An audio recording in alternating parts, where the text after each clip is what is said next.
यमुना की सफाई पर प्रधानमंत्री नरेंद्र मोदी ने हाई लेवल मीटिंग बुलाई। आपको बता दें कि इस मीटिंग में न सिर्फ केंद्रीय गृह मंत्री अमित शाह बल्कि दिल्ली के एलजी वीके सक्सेना और इसी के साथ ही दिल्ली की मुख्यमंत्री रेखा गुप्ता भी मौजूद रहे। इसके अलावा कई सारे तमाम बड़े अधिकारी मौजूद रहे और प्रधानमंत्री नरेंद्र मोदी ने यमुना की सफाई को लेकर के और क्या नया एक्शन प्लान लिया जा सकता है इस मुद्दे को लेकर के चर्चा की है। तो वहीं दूसरी ओर आपको बता दें कि अब यमुना को गंदे नालों से छुटकारा मिलेगा। दरअसल 3140 करोड़ की लागत से 27 एसटीपी बनाए जाएंगे और इसके जरिए जो नाले होते हैं उससे यमुना को छुटकारा मिलेगा ताकि यमुना और भी ज्यादा प्रदूषित ना हो। दरअसल आपको बता दें कि इस प्रोजेक्ट को लेकर के दिल्ली की मुख्यमंत्री रेखा गुप्ता ने मंजूरी दे दी है। तो वहीं दूसरी ओर दिल्ली सरकार में मंत्री मजिंदर सिंह सिरसा ने दिल्ली के लोगों से बड़ा वादा कर दिया है।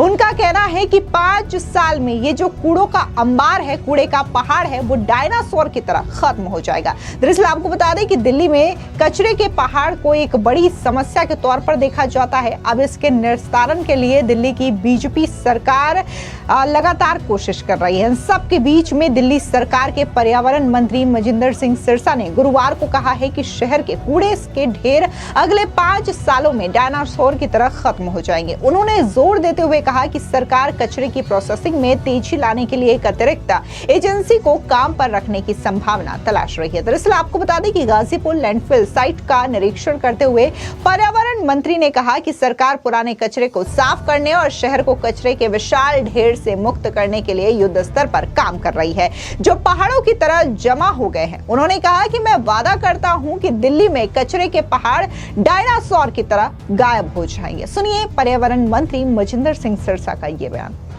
देखिए, कूड़े के पहाड़ का दिल्ली को पानी साफ देना, बिजली पानी साफ देना, हवा साफ देना, ये मोदी जी ने वादा किया है। दिल्ली को आपदा मुक्त भी किया और गंदगी मुक्त करना है। ये कूड़े के पहाड़ दिल्ली के लिए एक खतरा बने हुए हैं। इनको खत्म करने का काम शुरू हो गया है। आज हम आए एमसीडी के साथ उनको डायरेक्शंस दी हैं। जिस स्पीड से काम कर रहा हूं स्पीड से पूरा नहीं हो पाएगा। इसकी स्पीड को डबल करना होगा, नई एजेंसी हायर की जाए और इसकी टाइमलाइन जो है हम खुद मॉनिटर करेंगे। दिल्ली सरकार के ऑफिस में डैशबोर्ड लगाएंगे और इनकी रोज की जो जानकारी हम लेंगे और जो इनकी कंप्लायंस है वो पूरी हो, वो हम खुद इंश्योर करेंगे। नहीं होगा तो अब इन्वायरमेंट डिपार्टमेंट के ऊपर सेस लगाएगा, इनके ऊपर पेनल्टी लगाएगा बड़ी।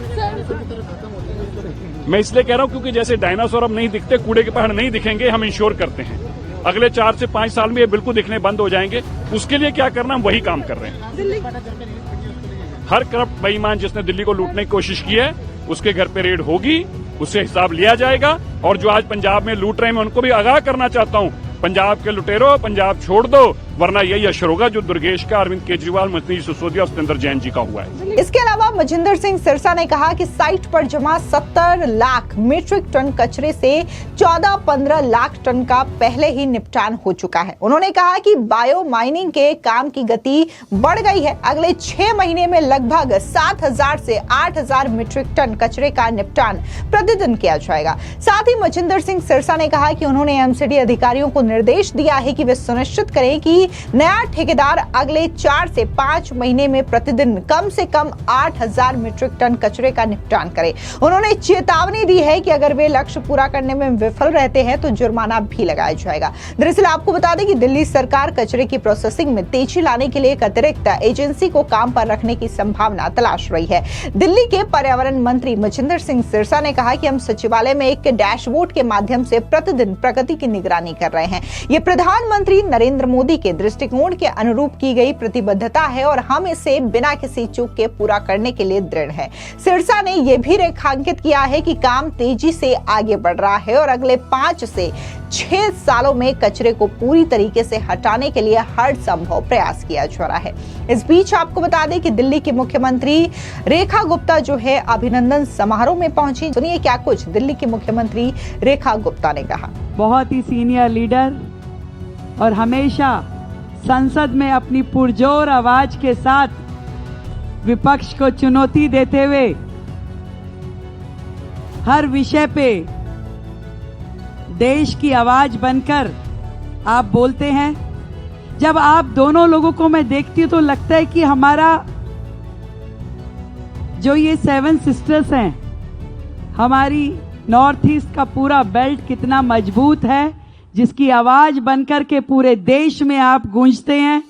और नॉर्थ ईस्ट के सभी हमारे भाई बहन आप दोनों हस्तियों को देख के कितना आनंदित होते हैं। और माँ कामाख्या की बहुत सारी कृपा आप पे, हम सब पे यूं ही बनी रहे।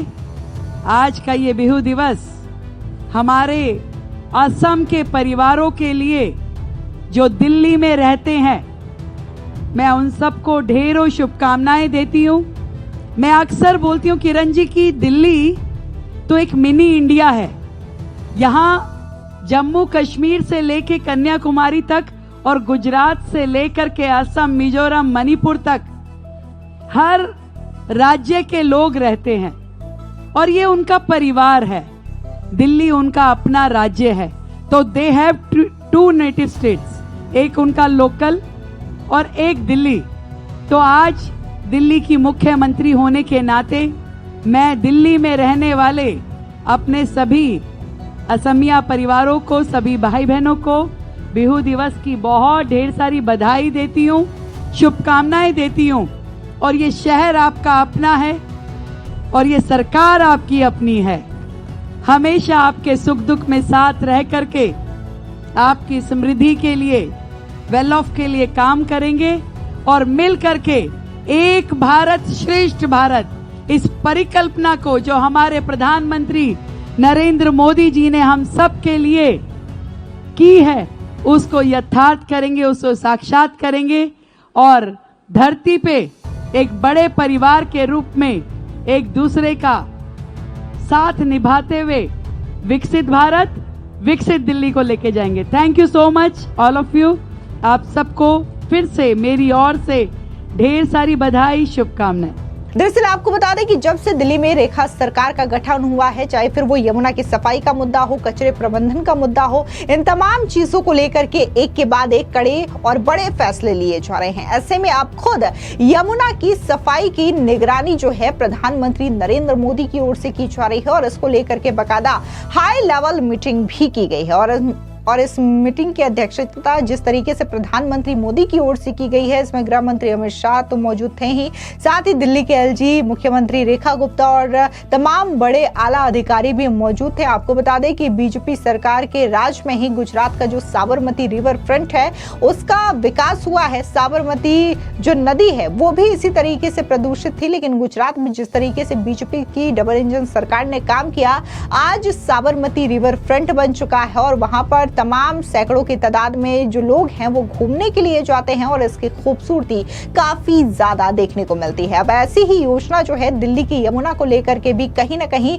बनाने की कोशिश बीजेपी सरकार की ओर से की जा रही है, क्योंकि पहले ही बीजेपी सरकार के कई सारे मंत्रियों ने ये कहा है कि न सिर्फ यमुना में क्रूज चलेगा, बोटिंग होगी, बल्कि उसे रिवर फ्रंट की तौर पर डेवलप किया जाएगा ताकि इससे न सिर्फ यमुना की सफाई हो सके बल्कि लोग यहाँ पर पिकनिक मनाने आ सके और यहाँ पर बोटिंग का आनंद ले सके, क्रूज का आनंद ले सके, जिसकी वजह से खास तौर से यमुना की सफाई का ध्यान रखा जा रहा है। इसके अलावा आपको बता दें कि काफी ज्यादा पूर्वांचल समाज से लोग भी दिल्ली में रहते हैं जो कि छठ की पूजा के दौरान यमुना नदी के किनारे जाते हैं और वहां पर सूर्यास्त हो या फिर सूर्योदय हो, उनको अर्घ दे करके छठ का पूजा करते हैं। ऐसे में भी यमुना की खास सफाई की तैयारी रेखा गुप्ता सरकार की ओर से की जा रही है। हालांकि यमुना की सफाई को लेकर के ऐसा नहीं है कि बीजेपी की ओर से ये तैयारी या फिर ये पहल की गई हो। इससे पहले अरविंद केजरीवाल बार बार ये वादे करते थे कि वो यमुना की सफाई करेंगे, हर चुनाव में मौका मांगते थे। जनता ने बाकायदा उन्हें 3 बार मौका तो दिया, लेकिन वो यमुना की सफाई को लेकर के कोई ठोस कदम नहीं उठा सके। लेकिन अब जैसे ही बीजेपी सरकार की वापसी दिल्ली की सत्ता में हुई है, बीजेपी पूरे जोर शोर से यमुना की सफाई को लेकर के काम कर रही है। फिलहाल इस पूरी खबर पर आपकी क्या राय है, कमेंट सेक्शन में जरूर बताएं। धन्यवाद।